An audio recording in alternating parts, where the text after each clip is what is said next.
Tidak ada istilah menghalalkan yang haram, mengharamkan yang halal, membenarkan yang salah, menyalahkan yang benar, tak ada. Itu ciri tanda akhir zaman. Dan itu sekarang. Dan itu sekarang. Sekarang ini adalah zamannya akhir. Yang halal berubah diharamkan, yang haram dihalalkan. Bapak Ibu akan bertemu dengan kondisi yang lebih parah dari hari ini, yang disebut oleh Nabi sanawatun khadda'at, masa-masa tipu daya.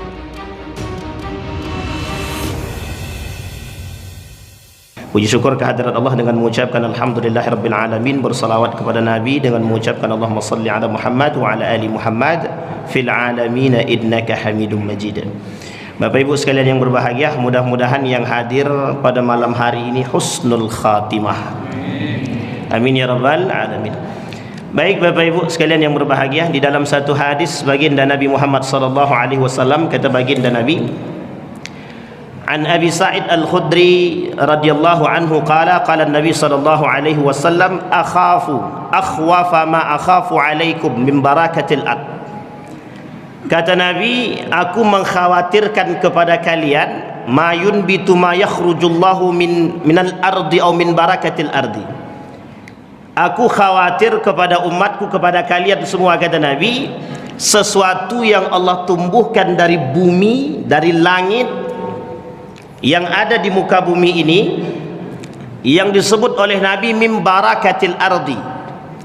Kemudian disebut oleh para ulama, disebut oleh Nabi zahratud dunia. Zahratud dunia itu artinya bunga kehidupan, bunga dunia. Bunga dunia itu ditanya oleh sahabat kepada Nabi, ma hiya zahratud dunia, apa itu zahratud dunia? Dijawab sama Nabi, barakatul ardi. Barakatul ardi itu, kata Nabi, kenikmatan dan keberkahan dunia.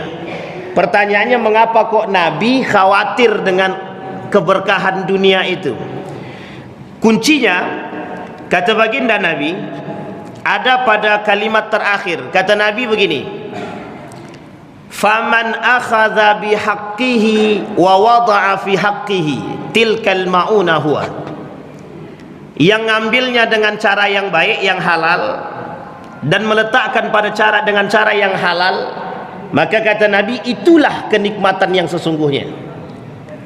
Tapi kemudian faman akhadha bi ghairi haqqihi, yang ngambil dengan cara yang bukan haknya, yang mengambil bukan cara dengan haknya, kata Nabi, kana kalladhi ya'kul wa la yashba, seperti orang memakan tapi tak pernah kenyang. Ini pengibaratan yang diibaratkan oleh Nabi untuk kita semua. Zahratud dunia itu kenikmatan dunia, bunga dunia, memang barakatul ardi bagus, yang bisa memanfaatkannya dengan cara yang baik, yang bisa mengambilnya dengan cara yang halal, bukan dengan cara yang haram. Orang yang memakan yang halal, maka dia sedang meletakkan perutnya, raganya, jiwanya kepada sesuatu yang sudah ditentukan oleh Allah. Tapi orang yang makan yang haram, dia sedang meletakkan perutnya di tempat neraka yang sudah dijanjikan. Bapak Ibu sekalian yang berbahagia, Imam Al-Ghazali di dalam kitabnya Ihya Ulumuddin, kemudian ada percikan daripada Ihya Ulumuddin ini, atau lebih tepatnya dirangkum khusus untuk judul-judul tertentu. Salah satu judulnya adalah halal wal haram, halal dan haram. Waktu kita tak panjang, saya cuma sampaikan poin-poin inti saja. Di dalam persoalan ini Imam Al-Ghazali mengatakan, kulu minat tayyibati wa'malu salihah. Kata Allah dalam Al-Quran, makanlah yang baik-baik. Ingat kalimatnya, yang baik-baik. Allah tak sebutkan yang halal. Ini khusus orang beriman, khusus untuk orang beriman.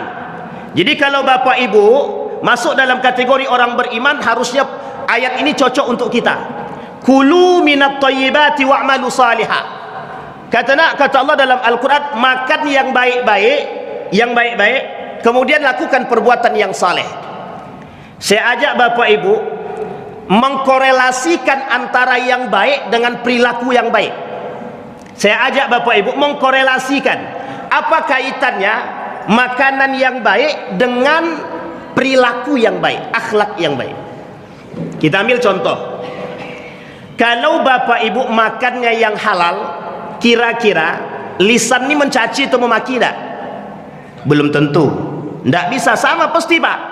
Mesti orang yang makan yang halal itu, yang halal yang dia makan, apalagi yang baik, itu mesti lisannya tidak mungkin mencaci maki orang. Kenapa Ustaz saya yakin itu? Wa'malu salihah. Selalu digandeng yang halal itu yang baik-baik. Tidak ada gandengan halal itu yang haram itu tidak ada. Jadi bapak ibu, kalau bapak ibu lihat ada orang yang lisannya mencaci, memaki, menjelekkan orang, perhatikan 3 hal saja, 3 hal.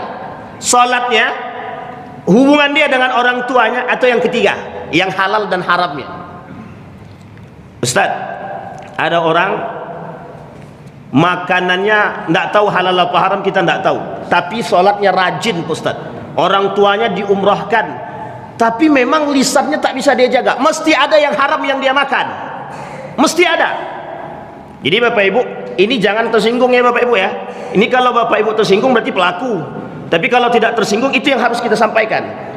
Karena mohon maaf, persoalan halal haram ini bapak ibu di akhir zaman tuh seperti remeh temeh saja dibuat orang. Padahal makanan yang halal dan yang haram itu kunci iman, kunci iman. Tidak akan bertahan akidah seseorang kalau dia makan yang haram, tidak akan. Kita ambil contoh. Kita ambil contoh. Ada seorang, kita anggap seorang mengerti agama, tokoh agama, misalkan contoh saja. Dia kata bahwa suap itu halal. Kira-kira itu orang yang ngerti tokoh agama yang mengatakan suap itu halal. Kalau dia katakan suap itu halal, kira-kira iman atau tidak iman? Iman atau tidak iman? Itu jelas Ustaz, jelas. Baik, sekarang saya ajak bapak ibu berpikir sejenak kasus yang lagi familiar, kasus yang lagi populer. Ada seorang tokoh agama yang mengatakan tinggalkan zakat. Kira-kira saja, di mana letak syubhat dan haramnya? Di mana letak syubhat dan haramnya? Mohon maaf Pak, ini kita bukan sedang mengkritik, bukan. Kita masuk dalam kategori wa'malu salihah. Apakah ada kaitannya antara makanan yang halal dengan perilaku yang baik? Saya kasih cerita, unik ceritanya, sangat unik sekali. Tinggal 5 menit lagi, tolong diingatin ya, nanti 14 ini. Satu ketika ada seorang ustadz bernama Omar Mita. Beliau menceritakan begini, ada seorang santri masuk ke pesantren, bapak ibunya memasukkan ke pesantren. Pesantren ya, ingat kalimatnya pesantren. Tapi bapak ibu, ketika anak ini di pesantren, itu sama sekali anaknya agak susah diatur, sangat susah diatur. Banyak melawannya, suka bikin onar, selalu dihukum. Diambil kesimpulan, singkat cerita diambil kesimpulan oleh pihak sekolah, anak ini tak bisa lagi diurus, tak bisa lagi dididik, kita keluarkan. Apa kata kepala sekolahnya? Aku yang akan antarkan kepada orang tuanya karena aku yang punya tanggung jawab. Kepala sekolah pesantren. Ini ceritanya nyata, fakta yang diceritakan langsung oleh Ustadz Omar Mita. Apa kata Ustadz Omar Mita? Apa kata kepala sekolahnya? Bapak ibu, ini anak bapak ibu kami kembalikan. Di sekolah ini, di pesantren itu, anak bapak ibu tidak bisa lagi dididik. Apa jawaban orang tuanya Pak? Jawaban orang tuanya sederhana saja, jawaban orang tuanya. Apa kata orang tuanya?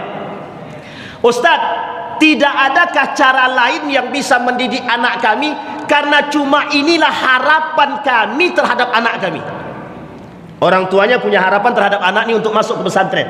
Cuman itu harapannya. Kalau dia mau masukkan sekolah luar selesai sudah banyak, tapi dia tak mau, dia mau masukkan ke pesantren. Apa kata kepala sekolahnya? Menangis bapak yang punya anak ini tadi. Kemudian pihak kepala sekolah bilang begini, kalau begitu Pak, begitu besar harapan bapak terhadap anak ini, berikan kami ikhtiar, biarkan kami berikhtiar untuk mendidik kembali anak bapak ini.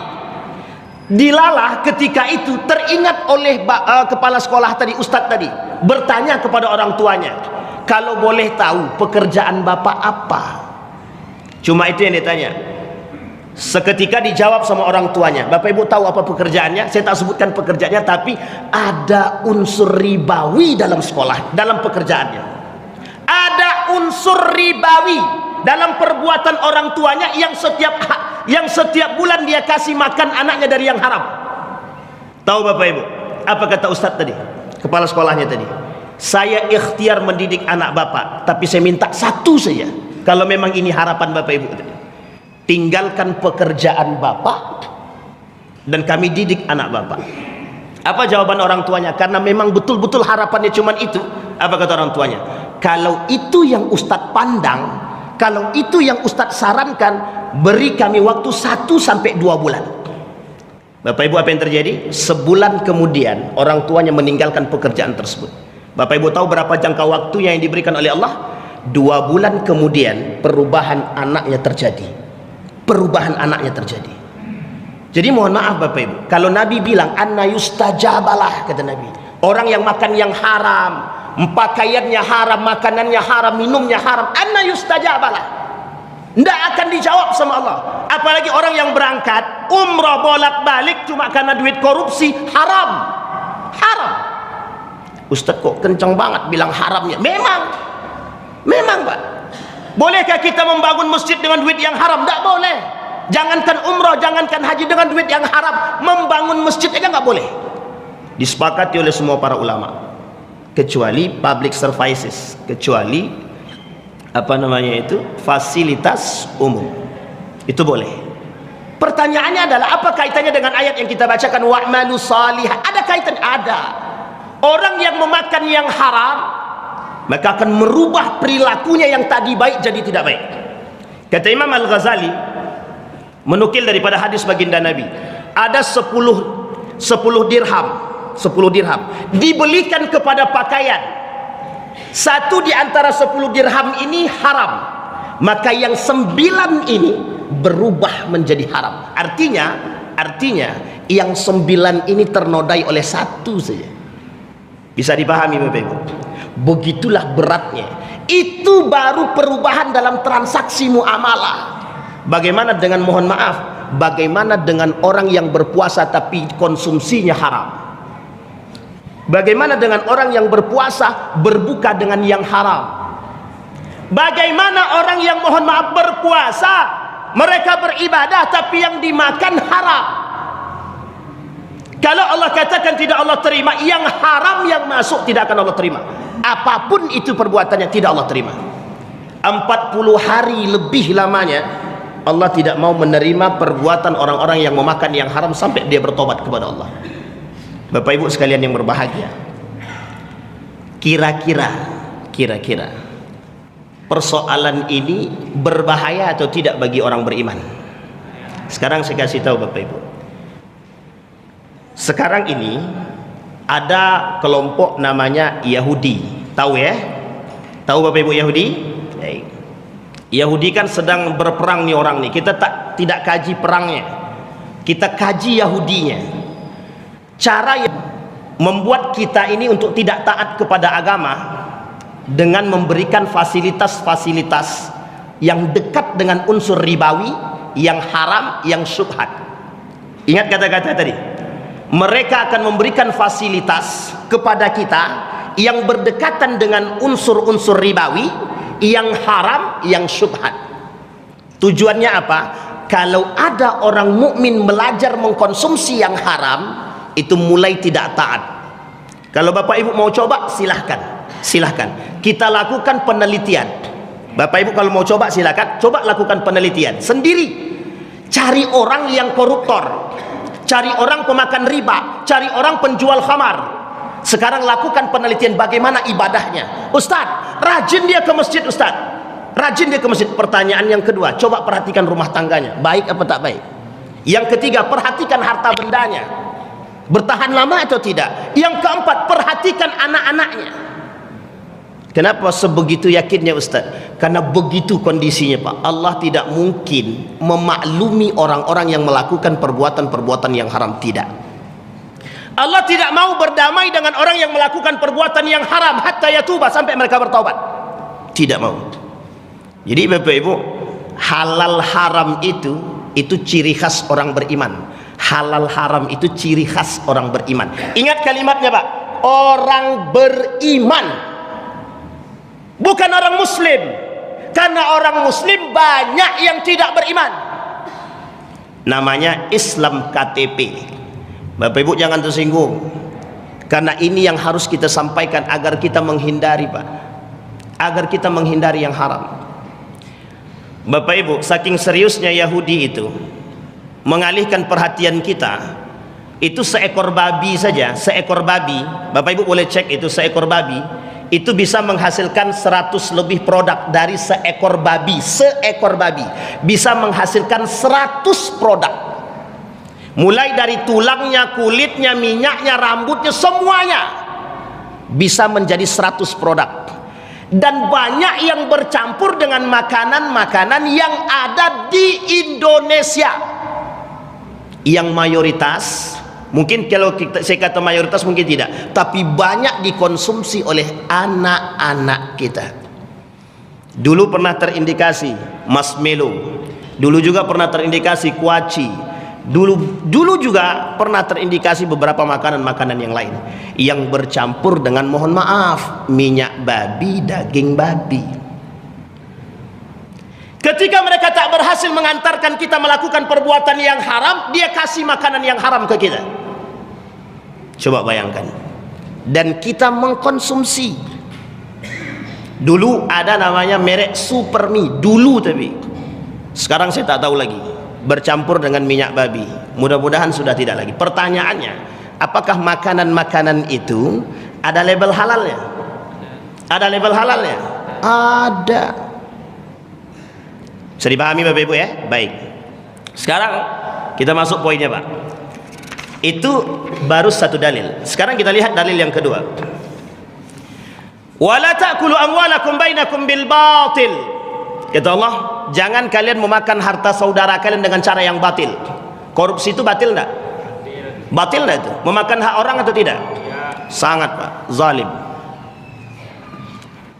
Memakan harta anak yatim batil apa tidak? Batil. Haram apa tidak? Haram. Sekarang saya tanya Bapak Ibu, ada orang penjual minuman khamar, kira-kira duit yang dia makan halal apa haram? Haram. Bapak Ibu lihat orang main judi, hasilnya halal apa haram? Haram. Judi online halal apa haram? Haram. Bahkan Bapak Ibu, 17 Agustus, lomba 17 Agustus, kalau diambil dari peserta duitnya digunakan untuk beli hadiah, haram. Judi haram. Kalau lomba 17 Agustus duitnya diambil dari peserta digunakan untuk membeli hadiah, mereka merebut duit mereka sendiri, hukumnya judi dan haram. Bisa dipahami Bapak Ibu? Bisa dipahami sampai di sini? Itu yang nyata haramnya, yang nyata. Sekarang pertanyaannya, ada enggak yang tidak nyata haramnya? Ada banyak yang tidak nyata keharamannya, maka dimaknai haram secara makna. Bagaimana dengan orang yang jual beli tapi nipu, duitnya halal apa haram? Haram. Barangnya halal tapi cara menjualkannya haram, cara menjualkannya menipu. Halal atau haram? Haram yang dia makan, haram. Bisa dipahami Bapak Ibu ya? Jadi ini poin-poin penting. Kira-kira kalau misal contoh, ini kita ambil contoh travel. Kalau ada travel umrah dan haji yang jual menipu hotel misalkan, kira-kira itu halal apa haram itu? Haram. Wih, sepakat betul. Jangan main haram-haram aja. Banyak penipuan sekarang Bapak Ibu. Sekarang ini penipuannya banyak. Bapak Ibu lihat kasus sekarang ya, banyak sekali orang yang menipu hotel itu. Menipu hotel banyak itu, calo-calo tuh banyak sekali. Yang namanya calo haram, apapun itu haram. Mau calo ke surga sekalipun haram. Contoh calo cium hajar aswad misalkan, itu haram, itu haram. Calo apa lagi? Masuk hijir Ismail, haram.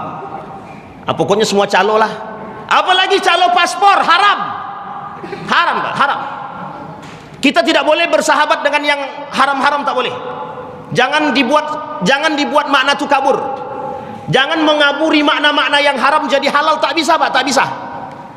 Tidak ada istilah menghalalkan yang haram, mengharamkan yang halal, membenarkan yang salah, menyalahkan yang benar, tak ada. Itu ciri tanda akhir zaman. Dan itu sekarang.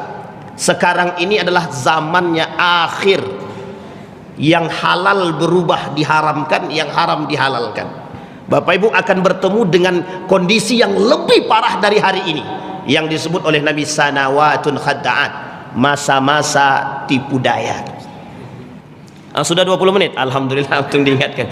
Bapak Ibu, kalau saya tak diingatan biasanya bablas sampai 30 sampai setengah jam lebih Bapak Ibu. Baik, terakhir Bapak Ibu sekalian yang berbahagia, terakhir kata Allah di dalam Al-Quran, saya cuma mengatakan wa man ada faulaika ashabun nar hum fiha khalidun, kata Allah. Ini masih ada kaitannya dengan unsur ribawi. Bapak Ibu, berikhtiarlah yang masih bekerja di tempat-tempat yang ada unsur ribawinya, berikhtiarlah untuk meninggalkan. Mohon maaf, zaman ini Bapak Ibu tidak akan semakin lebih baik, kecuali akan semakin lebih hancur, kata Nabi, sampai datang masanya yang disebut dengan Dajjal. Jadi sebelum Dajjal ini datang Bapak Ibu, dunia ini kondisinya hancur lebur. Hancur lebur, akhlaknya biadab semua, tidak punya adab semua, mayoritas semuanya kejahatan. Yang beriman yang akan menjadi yang paling sedikit di muka bumi ini. Jadi saya berharap yang beriman itu kita semua Pak, meskipun minoritas tapi selamat. Jangan jadi mayoritas tapi tidak selamat. Bisa dipahami Bapak Ibu ya? Makanya Bapak Ibu, seorang ayah yang berjuang mencari nafkah untuk anaknya karena Allah, meninggal dia, matinya mati syahid. Kalau dia berjuang karena Allah, meninggal dia dalam pekerjaannya, meninggal mati syahid. Insya Allah yang dia kasih pada anak dan istrinya halal, baik kalau dia niat karena Allah. Seorang istri yang berjuang dalam ketaatan kepada suaminya, mati dalam keadaan syahidah, insya Allah husnul khatimah. Baik Bapak Ibu sekalian yang berbahagia, mudah-mudahan ceramah singkat kita ini bisa diambil pelajaran. Tinggalkan yang haram, tinggalkan yang syubhat, dekatkan diri kepada yang halal, meskipun sedikit tapi berkah, daripada banyak tapi hancur lebur, tak ada bisa kita manfaatkan sedikit pun, justru mengantarkan lisan-lisan kita kepada yang tidak beradab. Mudah-mudahan bisa menjadi pelajaran bagi kita, kasih makan anak-anak yang halal, yang baik, insyaallah. Mudah-mudahan bermanfaat. Fa'tabiru ya ulil absar la'allakum tuflihun. Assalamualaikum warahmatullahi wabarakatuh.